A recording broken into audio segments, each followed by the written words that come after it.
What's up, guys? Jeremy Scott here with Quick Fit. It is Wednesday today. This is vlog number 2. So if you're following along on my fitness journey, welcome. Really appreciate your support.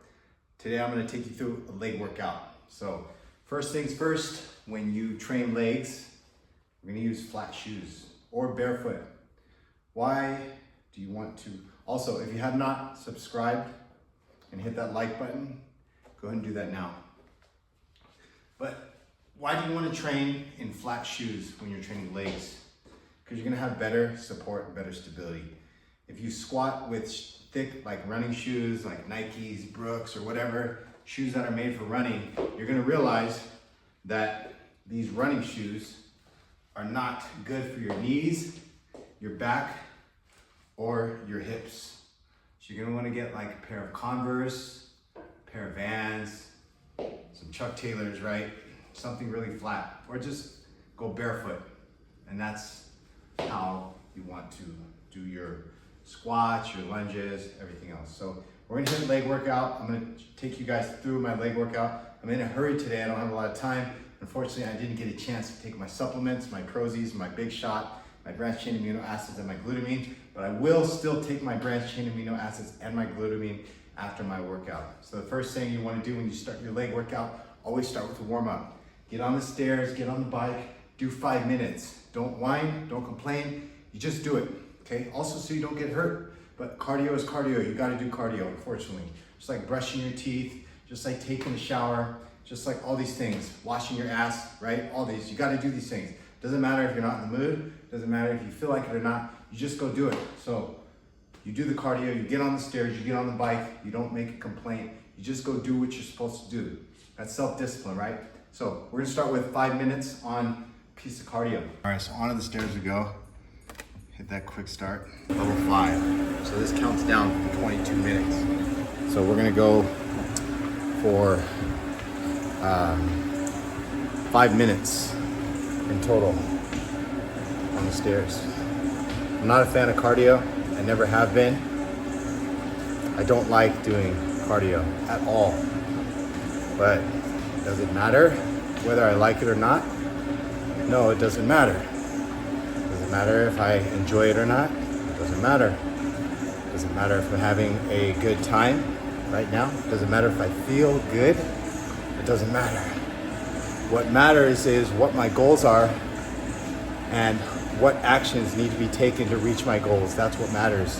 Because if I don't reach my goals long term, I'm gonna have a lot of pain and suffering and discomfort. And if I do what needs to be done to reach my goals long term, I'm gonna have a lot more satisfaction. I'm gonna live a better life. I'm going to have a better overall sense of well-being. So you can have long-term, you can have short-term comfort given to your immediate impulses and desires, right? Given to what you want right now, and you're gonna have a lot of pain and suffering later. Or you can resist the temptation of what you want immediately right now for what you want more later, okay? So think about what you want. Write your goals down. You should have your goals down. And then you need to write down verbs, like actions of what it's going to require for you to reach those goals and take action. So, and then it's, yeah, the action is not easy, it's hard, it's gonna take more self-discipline. So you need to figure that out. Either increase self-discipline or decrease your desire. Think about your goals. Sometimes the idea of having it sounds nice, but the process that it takes to get it, sometimes we're not willing to do it. So you gotta think about it. It's not gonna be easy, but it's well gonna be worth it. But why? Who wants what's easy in life anyways? Easy come, easy go, right? So I'm now on level 8, starting on level 4, now on 8. Getting that heart rate up, getting the legs warmed up, getting the knees warmed up for this leg work. To start my leg workout with leg extensions, start on a really light weight. Always want to make sure your knees line up with the fulcrum point on the machine. So I'm gonna kick those legs up. Squeeze, nice and slow. A lot of people do leg extensions and they kick the weight around like that. You're really not getting any benefit from it. You're just probably tearing up your joints. Focus on the weight versus the movement. It's better to go slower and you get better results that way. And you don't have to go as heavy and tear your joints up. So I always like to start out with a good 3 to 4 sets of leg extensions before I go on to my other leg movements. I just feel it's really good. It gets a lot of blood in there, it gets the knee joints warmed up, gets the quads warmed up, and it's just really good for the quad development. So I love doing leg extensions. I probably do leg extensions almost every single leg workout. Yes, it's effective, so that's why I do them every time. There's sometimes with workouts where you might question, okay, I have to do these again. Yeah, you have to do these again because it works. Okay, just like brushing your teeth. You don't wake up in the morning and say, oh, I have to do this again. You gotta do it again. Don't question it, just do it. Because you know the consequences of not doing it. Don't question it, just do it. So, yeah, we start with leg extensions. We'll hit 3 to 4 sets of these, 25 to 30 reps each. We'll slowly increase it each set. Your warm-up set should always be light. And then you gradually increase the weight each set. And this is how you do it safely without getting injured. Like you put your leg up here and drop the hips down. Grab the back of the machine and lean back. It's a nice stretch there for those quads. Dip that knee to the floor and then we can lean back. This is actually an amazing stretch for the quads here. And then we're gonna go ahead and switch sides. But I already did yoga this morning for 1 hour. I did yoga and mobility.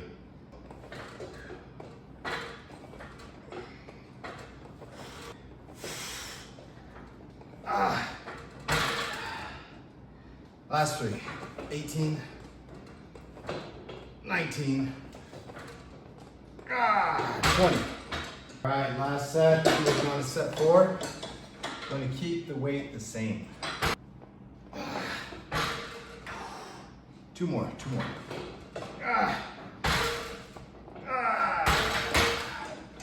4 sets. 4 grueling sets. If you have, if your lower back's sore, or if you have lower back problems, your lower back's stiff, you can do your squats and you can take all the tension off of the lower back. So once again, we're starting a little bit light with a warm-up set. Nice and easy warm-up set. 6, 7. Not locking out at the top. 9. We're gonna stop at 17 reps. Just a warm-up set. Remember, you should always do a warm-up set, always. Even if you've already done your leg extensions, you've done your cardio, safety first. We're thinking about the long game. You might say, I don't need a warm-up set, I feel fine, I have no pain. Well, you're just being stupid. Be smart. Don't lift with your ego. Be smart, be patient. This is the long game. I'm gonna be doing this when I'm 80, 90 years old still, watch. So, do it safely. Leave your ego at the door. Start with a nice light weight, and then slowly, gradually increase your weight each set. You can do an extra set if you need to. You can do 2 warm-up sets if you need to. Slow and gradual. Slow and steady wins the race, trust me. And I've learned that the hard way, unfortunately. So we start with a quarter on each side, and then we're gonna go up.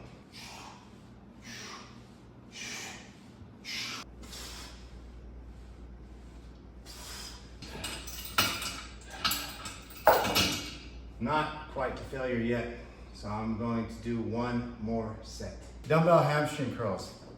This exercise is amazing, okay? This is underrated. It really isolates the hamstring curls, just like you would isolate the biceps on bicep curls, and it's free weight versus a machine. That's why I'm a fan. So we set our dumbbell down, grab it with the toes, so you can see the activation that you get in the hamstrings as you do these. Come down nice and slow. You pause at the bottom and then you come back up. 3. I'm actually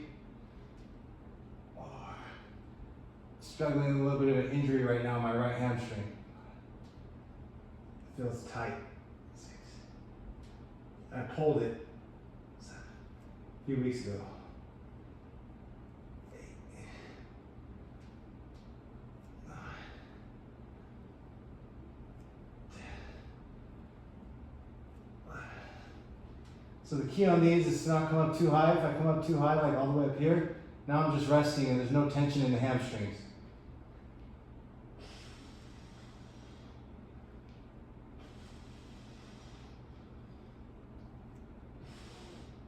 Key on this exercise to make it effective is to go slow, just like with all the exercises. Time under tension, go slow, make sure you're feeling it in the targeted muscle group. So I pulled my right hamstring a few weeks back, sprinting, without stretching, without warming up.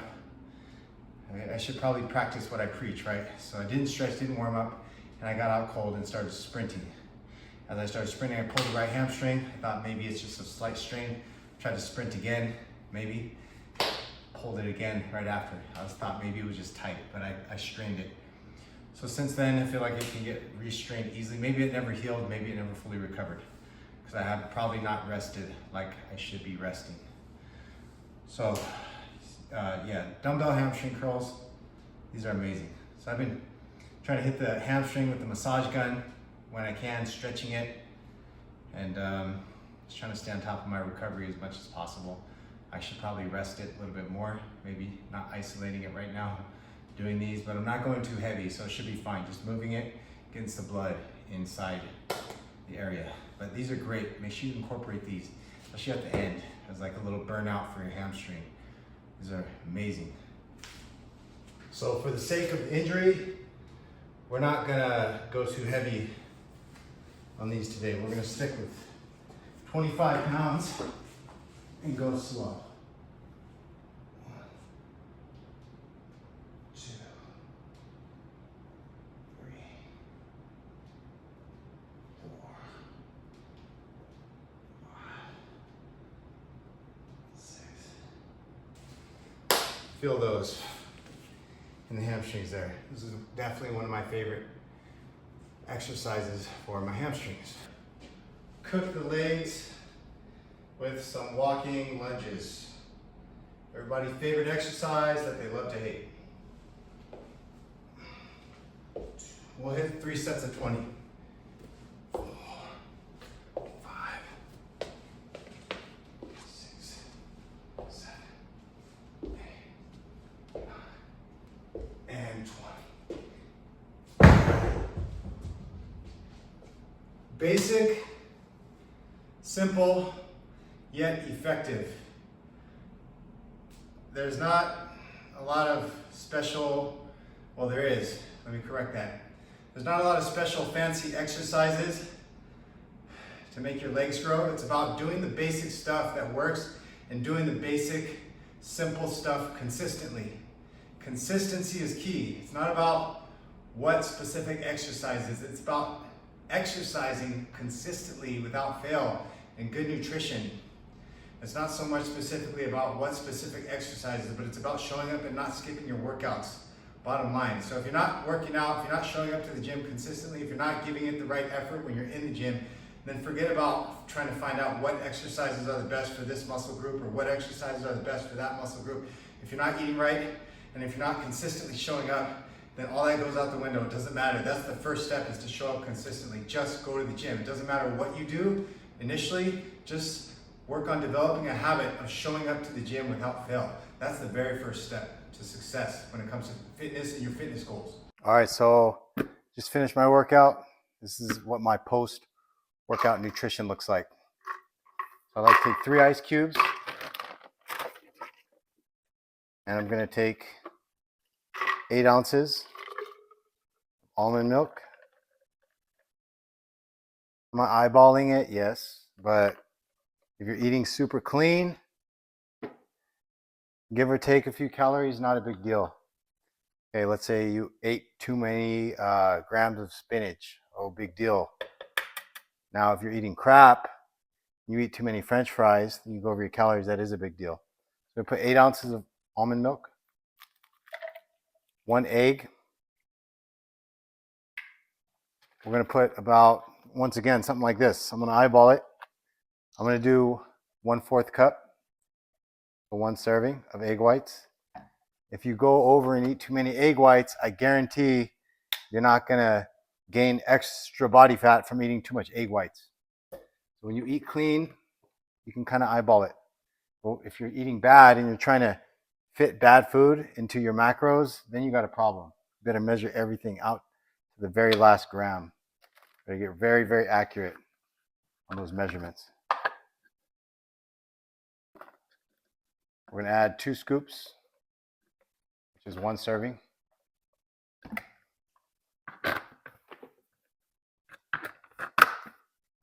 Prozie's Extreme Whey. We're going to add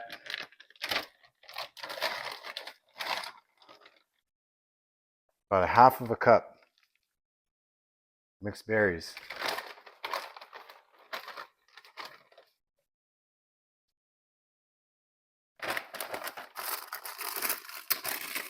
Then we're going to add your spinach. All right, just stuff some of that in there. You get my greens in there.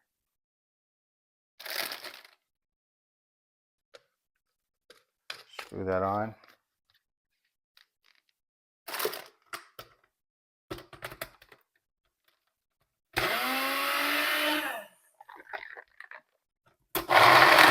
There we go.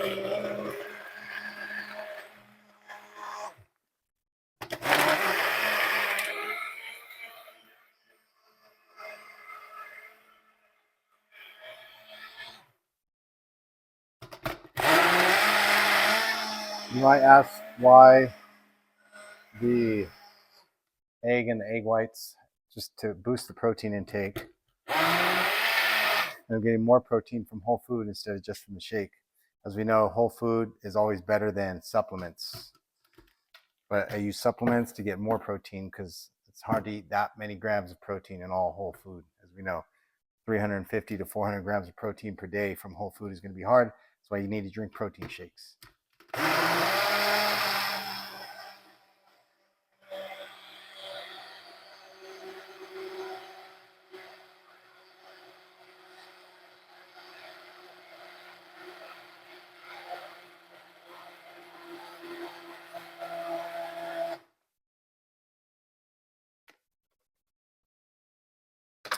So that's what my post-workout nutrition looks like.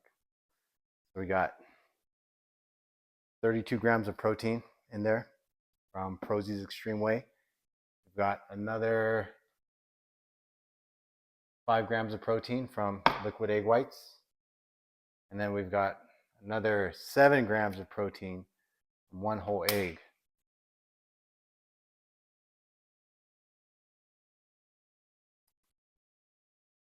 And it tastes good. It's amazing.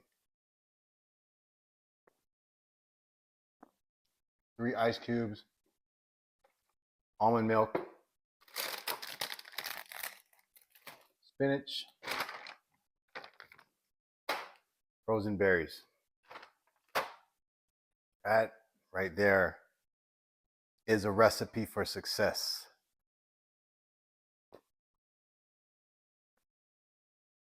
As you see, I just smashed that leg workout, tearing down the muscle tissue. Now I'm building and repairing, replenishing. This also has glutamine and branched chain amino acids in it. So I'm now starting that recovery process so I can recover from that leg workout, get back in the gym soon and hit it again.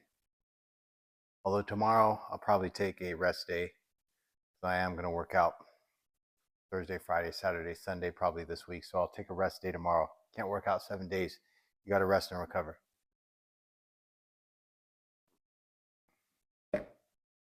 Thanks for watching vlog number 2. If you want to follow my fitness journey and get workout tips, nutrition tips, find out how to transform your body, I'm going to let you guys in on all my secrets. Make sure you subscribe and hit that like button down below. Jeremy Scott, out.